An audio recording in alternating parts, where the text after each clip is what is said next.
저는 해외 사업팀에 있다 보니까 이제 외부 거래처를 모실 기회가 많은데요. 뭐 다국적 제약회사나 좀 큰 대기업 제약회사분들이 오셔도 저희 건물을 보고 되게 놀라세요. 그래서 그럴 때마다 되게 뿌듯하고요. 제가 냉동생지라는 사업을 다루는 팀에 있다 보니까 냉동생지 사업이라는 게 되게 신사업이고 현재 트렌드가 이제 베이커리 업계 중에서도 이 냉동생지가 되게 화두가 되는 부분이라서 이런 걸 놓치지 않고 지속적으로 트렌드를 발굴해 나가는 이런 부분이 저희 삼양그룹의 장점인 것 같습니다. 회사마다 다르겠지만 비교적 좀 딱딱한 구조 안에 굉장히 역할이 정해져 있는 회사도 많이 있고요.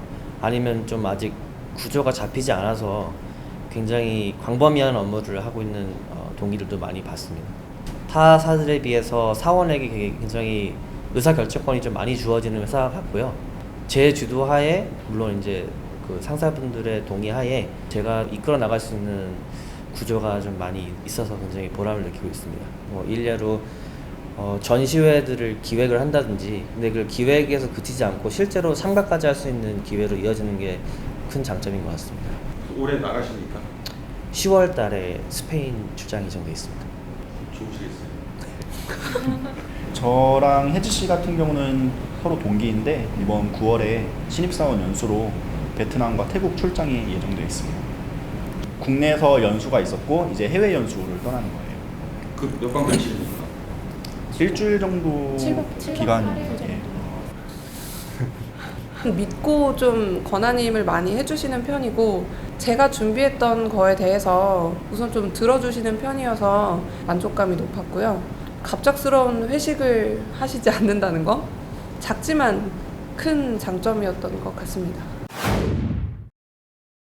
대학생 때 막연히 뭐 사회나 뭐 이미 직장 다니는 사람들한테 많이 들었던 회사의 모습은 좀 서로에 대해서 관심도 없고 좀 이기적이고 개인 플레이를 많이 하는 그런 거 많이 들어서 좀 걱정을 많이 했는데 팀원분들이나 또 회사 자체가 저희 직원들에게 주는 느낌이 좀 가족 같다는 그런 강한 소속감을 주다 보니까 거래처를 계속해서 발굴하고 계속 컨택을 하는 업무가 오히려 자연스럽게 더 잘 되는 거죠. 그래서 그런 강한 소속감 자체가 저에게는 좀 더 만족감을 좀 많이 주는 것 같아요. 입사한 지 1년 좀 넘은 사원의 입장에서 가장 와닿는 게 뭐냐면 유연근무제가 아닐까 싶어요. 출근 시간과 퇴근 시간을 자기 마음대로 좀 유동적으로 조절을 할 수가 있어서 자기의 리듬에 맞춰서 좀 더 일을 효율적으로 할 수 있고 자기 생활도 챙길 수 있는 부분이 가장 큰 것 같습니다. 제가 이제 아기가 있다 보니까 야근을 지향하는 문화에 좀 니즈가 있는 편인데 이제 사내 어린이집을 보유하고 있다든지 아까 유연근무제 말씀해 주셨지만 이제 시차 출퇴근제, 그다음 반차제도, 안식월제도 이런 것들이 생기면서 심신의 안정에 조금 더 집중해주는 모습이 있는 것 같아서 회사를 다니는데 더 만족을 하고 있습니다. 저는 지금 대구에서 서울로 올라와서 자취 생활을 하고 있어서 식사나 건강 자체가 상당히 중요한데 군내 식당에서 아침, 점심, 저녁도 다 이제 무료로 제공을 해주고 있고 특히나 또 마음에 드는 부분은 아침에는 또 테이크아웃까지 같이 나오기 때문에 상당히 든든히 또 지원을 해주고 있고 피트니스 센터나 지금 여기 현장 이 뮤직 라운지에서는 또 힐링도 같이 할 수 있기 때문에 이런 직원들의 건강을 확실히 책임져 주고 있습니다. 다다익선 식으로 이제 여러 개의 회사를 한꺼번에 지원하는 것보다는 뭐 마음에 드는 회사 몇 개를 좀 선택과 집중을 해서 오히려 소수에 집중하는 게 더 확률을 높일 수 있다고 생각을 하거든요. 한 직무로 국한시켜서 본인이 준비를 하다 보면 그 자소서도 조금 더 진정성 있게 보일 수 있을 것 같아요.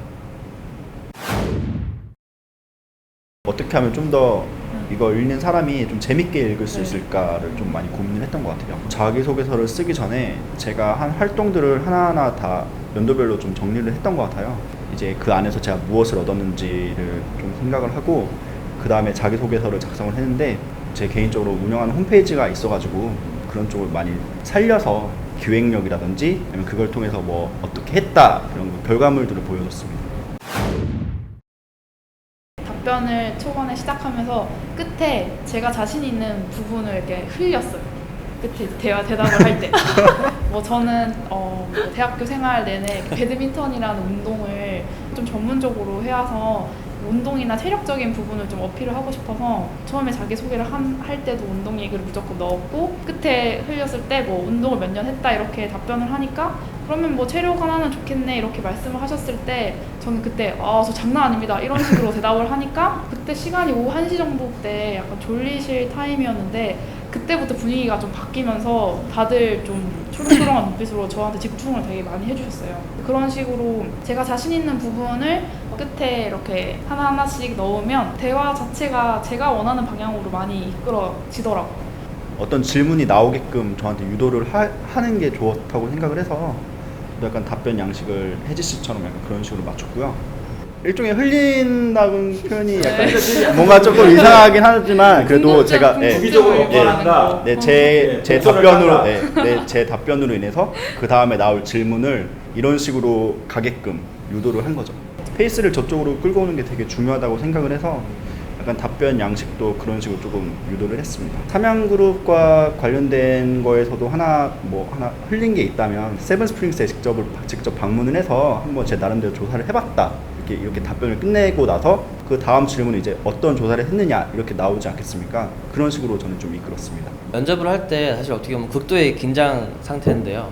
본인이 준비한 그 질문이 아니라 예측 불허의 질문이 나왔을 때 사실 되게 임기응변의 지혜가 필요한데 그 임기응변이라고 하는 거는 상황을 모면하기 위한 답이 아니라 그때 나오는 솔직함인 것 같아요. 그런 질문을 물어볼 때는 옳고 그름을 판단하려고 물어보는 게 아니라 이 사람의 속마음을 보기 위한 걸 생각하거든요. 이걸 어떻게 해야 돌아갈 수 있을까라고 생각하기보다는 진솔하게 대답하는 게 더 도움이 되는 것 같아요. 조금만 더 힘내시라고 말씀드리고 싶고요. 사실 저는 회사에 들어가는 거는 이제 지원자의 몫이지만 남게 있게 하는 거는 회사 몫이라고 생각하거든요. 그러니까 이제 들어갈 때까지만 정말 조금만 더 열심히 하시면 그 다음부터는 이제 회사가 잘 보다듬어 줄 거라고 저는 확신합니다. 화이팅! 지금은 잠도 잘 못 자고 항상 걱정이 되고 불안한 마음으로 계속 하루하루를 보내시고 계실 텐데 조금만 남은 시간 힘내셔서 파이팅하면 아마 좋은 결과가 있을 겁니다. 다들 파이팅!